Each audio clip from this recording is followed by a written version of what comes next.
तो दर्शकों नमस्ते प्रणाम। मैं आपका अपना ठाकुर प्रखर सिंह और रात के 10 बज चुके हैं और कहानी का जो सिलसिला है बदस्तूर जारी है।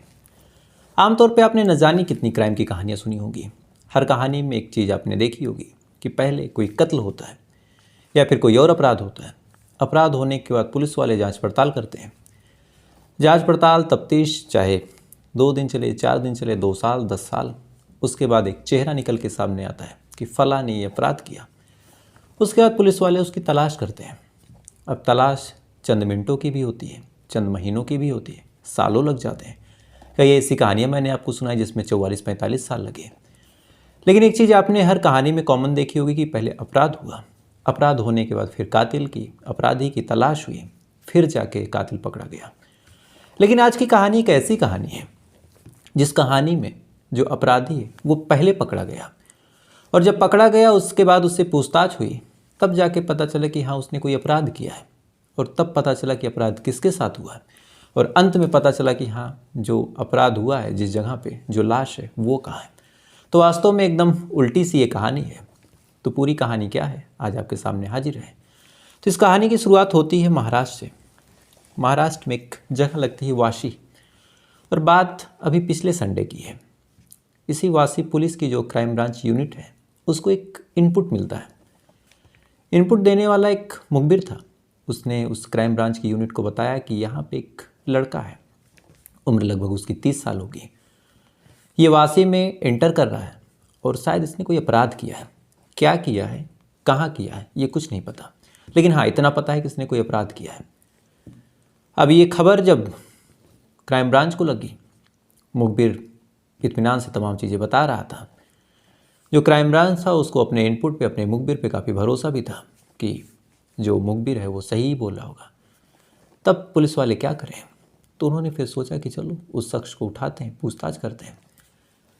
लेकिन जो मुखबिर था उसने इनपुट दे दिया, क्राइम ब्रांच को इनपुट मिल भी गया, उन्होंने तलाश शुरू कर दी। लेकिन इनपुट देने से लेके इनपुट मिलने के बीच और फिर तलाश शुरू होने के बीच जो आदमी था वो कहाँ से कहाँ चला गया ये भी नहीं पता। बहरहाल क्राइम ब्रांच वाले उसकी तलाश शुरू करते हैं, अलग अलग जगहों पे उसकी पड़ताल शुरू करते हैं।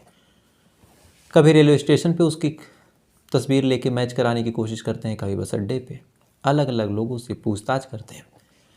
उस वासी इलाके में उसके जितने इनपुट थे, जितने मुखबिर थे, उनको भी एक्टिव किया जाता है कि ये शख्स कहाँ पे है। तमाम तरह की मशक्क़त होती है और अंत में फिर उस शख्स को गिरफ्तार किया जाता है। अब क्राइम ब्रांच वाले एक ऐसे शख्स को गिरफ्तार कर रहे हैं जिसके खिलाफ ना ही उनके पास कोई सबूत है, ना ही कोई गवाह है।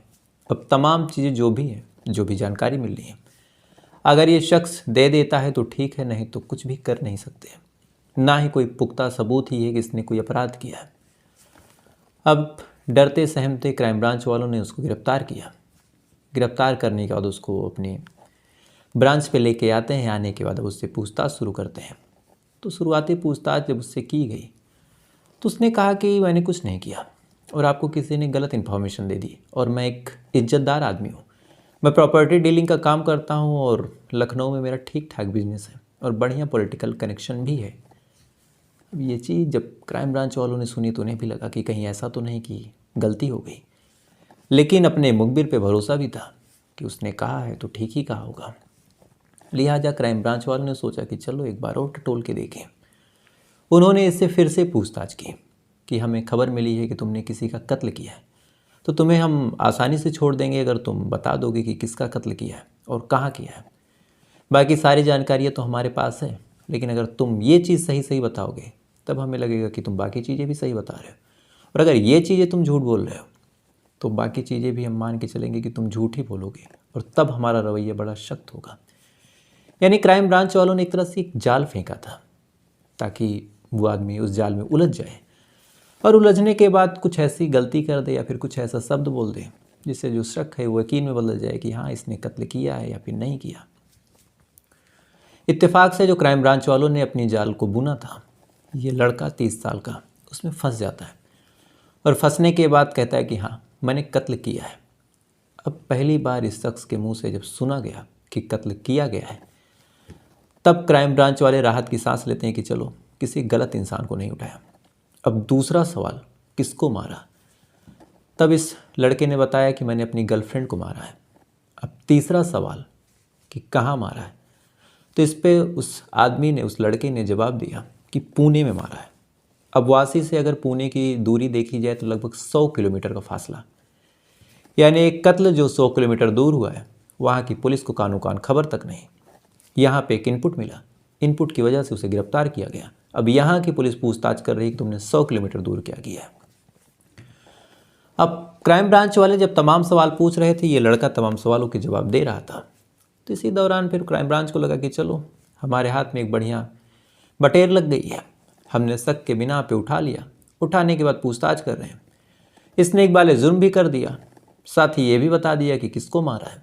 अब तीसरी चीज़ पूछनी है कि कहाँ मारा, एग्जैक्ट लोकेशन कहाँ है। यही चीज़ मिल जाए तो मामला आसान। जब पूछा कि कहाँ मारा, इसने बताया पुणे। पुलिस वाले यहाँ भी खुश हो गए। उसके बाद फिर एक आखिरी सवाल जो बचता है कि पुणे में कहाँ। तो इस लड़के ने बताया कि पुणे में एक ओयो होटल है, मैंने वहाँ पे मारा है। अब पुलिस वाले कहते हैं कि यार पुणे में तो बहुत ओयो होटल है, कौन से वाले में मारा है। अब इस सवाल के जवाब में वो लड़का कहता है कि मुझे ये नहीं पता। अब उतना बड़ा पुणे, और उतने बड़े पुणे में लगभग सैकड़ों होटल होंगे। अब कौन से होटल में मारा है ये इस लड़के को ही याद नहीं। और दूसरा जो सबसे हैरान करने वाला फैक्ट था कि अगर किसी होटल में इस तरह से कत्ल हुआ और पुणे से ये वासी तक आ गया, 100 किलोमीटर का सफ़र इसने तय किया, 5-6 घंटे इसे लगे इधर उधर। उसके बाद फिर 3-4 घंटे और पुलिस वालों ने मशक्क़त की, तब जाके इसे गिरफ्तार किया। तो इन तमाम चीज़ों में क्या उस होटल प्रशासन को या फिर वहाँ की लोकल पुलिस को कोई इन्फॉर्मेशन ही नहीं। अब पुलिस वाले क्या करें। उन्होंने फिर कहा कि याद करने की कोशिश करो कि कौन से होटल में किसको मारा है। लड़का फिर कह रहा कि मुझे कुछ नहीं याद। अब क्राइम ब्रांच वाले बड़े असमंजस में कि क्या करें, कहीं ऐसा तो नहीं कि ये कोई पागल वागल है, ये यूं ही बातें बता रहा। लेकिन बातों से लग भी नहीं रहा था कि ये पागल है, क्योंकि ऐसी कोई उल जुलूल हरकत भी नहीं। 30 साल का बढ़िया फिट नौजवान, ऐसा भी नहीं लग रहा कि ये मजाक कर रहा है या फिर कोई और बात है। लेकिन फिर बात वहीं अटक गई कि कहाँ मारा, उतना बड़ा पुणे का इलाका, अलग अलग जगहों पे अलग अलग होटल, किसमें मार दिया, वहाँ किसी को कोई खबर तक नहीं। क्या करें।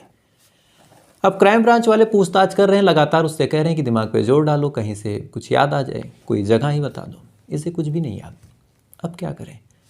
तब इसी दौरान एक पुलिस वाले को एक आइडिया आया। उसने कहा कि एक काम करते हैं, पुणे में जितने होटल हैं लगभग गूगल पे उनकी तस्वीरें होंगी। अगर सभी होटलों की तस्वीरों को दिखाया जाए तो हो सकता है कि इसे याद आ जाए और ये बता दे कि कौन सा होटल है। आइडिया सबको समझ में आया। उसके बाद तमाम लोगों ने गूगल पे अलग अलग फ़ोटोज़ निकाले और एक एक करके तमाम फ़ोटोज़ को उस लड़के को दिखाया जाना शुरू किया। कभी किसी होटल को, कभी किसी होटल को, कभी किसी और जगह के ओयो को, अलग अलग जगह पे न जाने कितने होटल इसको दिखाए जाने लगे। हर एक तस्वीर को ये गौर से देखता और हर एक तस्वीर को देखने के बाद फिर यूं ही कहता कि नहीं ये नहीं है, कोई और है, ये नहीं है, कोई और है। लगातार घंटों तक ये सिलसिला चलता रहा। कहीं से कोई होटल समझ में आया नहीं। लगभग 85 होटल दिखा दिए गए। अंत में पुलिस वाले भी लगभग थक चुके थे। इसी दौरान एक पुलिस वाले की जब मोबाइल स्क्रीन पे उस शख्स की नज़र जाती है, अचानक से चीख के कहता है कि हाँ सर, यही वाला वो होटल है। उस होटल का जो नाम था वो नाम था ओयो टाउन हाउस, और ये पिपरी चिंचवड़ और जो वहाँ का थाना लगता है हिंजवड़ी थाना। फ़ौरन जो यहाँ की पुलिस है उसने हिंजवड़ी थाने को इत्तला किया और साथ ही बताया कि इस होटल में एक कत्ल हुआ है और इस कत्ल का जो मुख्य आरोपी हमारे पास है, अब जाके आप लाश रिकवर कर लीजिए और साथ ही इस शख्स को भी अपने साथ लेके जाइए अगर बातों में सच्चाई है तो। अब जब हिंजवड़ी थाना की पुलिस ये बात सुनती है कि क्राइम ब्रांच से ऐसा फ़ोन आया, फ़ौरन अफरा तफरी के साथ उस होटल में पहुंचती है। पहुंचने के बाद जो होटल वाले थे उनसे पूछती है कि क्या यहाँ पे कुछ हुआ है। उन्होंने कहा कि नहीं साहब, यहाँ तो कुछ नहीं हुआ। अब अजीब मशक्क़त, एक आदमी जो 100 किलोमीटर दूर बैठ के कह रहा है कि मैंने उस होटल में कत्ल किया, इधर ये लोग होटल वाले खुद कह रहे हैं कि यहाँ कुछ नहीं हुआ। अब क्या करें। फिलहाल पुलिस वालों ने इससे पूछा कि कौन सा रूम है जिसमें तुमने कत्ल किया, तो फिर इसने बताया कि रूम नंबर 306। अब ये जानकारी जब हिंजवड़ी इलाके में पहुंची तो वहाँ के पुलिस वालों ने कहा कि एक काम करो, होटल प्रशासन से कहा कि रूम नंबर 306 की चाबी दो। उसके बाद उन्होंने चाबी दी, डुप्लीकेट चाबी, जो कि ऑलरेडी किसी ने चेक इन कर रखा था। उस चाबी को लेके जब उस रूम के दरवाजे को खोला गया उसके बाद अंदर झांका गया तो सच में वहाँ पे एक लड़की की लाश पड़ी हुई थी। लाश बुरी तरह खून से तरबतर थी। शायद कई घंटे पहले उसका कत्ल हुआ था। लगभग 12 से 14 घंटे गुजर चुके थे। इस वजह से बॉडी लगभग सूज भी रही थी, अकड़न भी आ रही थी। यानी अब तक ये लड़का जो कुछ बोल रहा था वो तमाम चीज़ें सही थी। अब जो क्राइम ब्रांच यूनिट है वो इस लड़के को, जो हिंजवड़ी इलाका है वहाँ की जो पुलिस है, उनको हैंडओवर करती है। अब हिंजवड़ी इलाके की पुलिस का काम था कि इससे सारी तफ्तीश करना और पूछना कि तुमने क्यों मारा। और सबसे बड़ा सवाल ये था कि जब तुमने कत्ल किया तो किसी को कानो कान खबर क्यों नहीं हुई। इसके बाद इसको हैंडओवर किया गया। हिंजवड़ी थाने की पुलिस ने इससे पूछताछ शुरू की और यहीं से जो पूछताछ है जब शुरू होती है तो दो चीज़ें सबसे ज़्यादा सस्पिशियस और सबसे ज़्यादा डाउटफुल थी कि तुमने कत्ल क्यों किया। और कत्ल करने का जो तरीका इसने बताया था कि मैंने गोली मार के कत्ल की, और टोटल 5 गोलियां इसने मारी। तो जाहिर सी बात है किसी रूम में किसी को 5 गोलियां मारी जाएंगी तो आवाज़ अच्छा खासा इलाके में गूंजेगी, होटल वाले सुनेंगे, आसपास के रूम में और जो लोग हैं उन तक आवाज़ जाएगी, चीख होगी। लेकिन ऐसे कैसे कि एक होटल में किसी को 5 गोली मारी गई और आवाज़ बाहर आई नहीं। ये 2 सवाल ऐसे थे जिनके जवाब के बारे में पुलिस वालों से लेकर क्राइम ब्रांच को जानना था। उन्होंने अब इससे पूछताछ शुरू की और यहीं से जो कहानी है पहुंच जाती है लगभग 10 साल पहले 2014 में यूपी का लखनऊ। और यूपी के लखनऊ में एक इलाका लगता है इंदिरा नगर, और इसी इंदिरा नगर में एक सेक्टर है 11, और इसी सेक्टर 11 में एक लड़की रहा करती थी जिसका नाम था वंदना द्विवेदी। वंदना द्विवेदी एक ठीक ठाक परिवार से बिलोंग करती थी। इंदिरा नगर वैसे भी काफ़ी वीआईपी इलाका माना जाता है। पढ़ाई लिखाई इसकी बढ़िया थी, पढ़ने लिखने में भी अच्छी थी।